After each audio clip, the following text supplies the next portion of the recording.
Depuis toujours, les civilisations ont été bâties sur des ressources rares, l'or, le fer, le charbon. Aujourd'hui, une nouvelle ère s'ouvre, celle des minéraux stratégiques. Ce sont eux qui alimentent nos technologies, nos énergies vertes et même nos armes les plus sophistiquées. Mais chaque continent détient son propre trésor et son propre pouvoir. En Afrique, la République démocratique du Congo détient plus de 60% des réserves mondiales de cobalt. Ce métal bleu est indispensable pour les batteries lithium-ion des smartphones et des voitures électriques. Une tonne de cobalt se négocie autour de 30 000 €, mais avec la transition énergétique mondiale, son prix pourrait doubler d'ici 2035. L'Afrique restera ainsi au cœur de la mobilité électrique mondiale.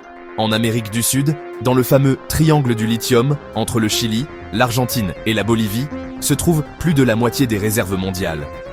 Le lithium est l'élément clé des batteries rechargeables. Aujourd'hui, son prix tourne autour de 12 000 € la tonne, mais la demande explose. D'ici 2040, il pourrait devenir aussi stratégique que le pétrole, véritable carburant de la révolution énergétique verte. En Asie, la Chine domine le marché des terres rares.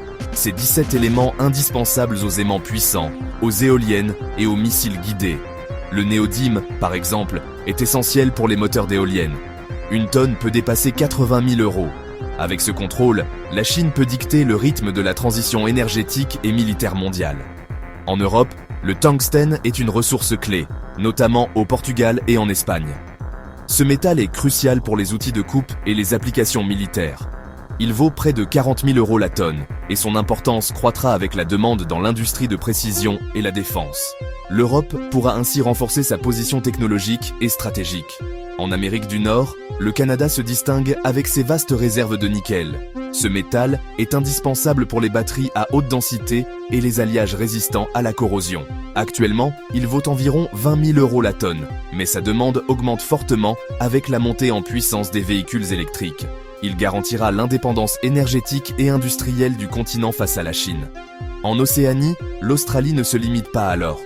On y trouve aussi du scandium, un métal rare utilisé dans l'aéronautique et les fusées. Quelques kilos seulement peuvent valoir plus de 100 000 €. Avec l'explosion à venir de l'industrie spatiale, l'Australie pourrait devenir un acteur clé de l'exploration et de la conquête spatiale. Derrière chaque voiture électrique, chaque éolienne, chaque satellite, se cache une bataille invisible pour ces minéraux.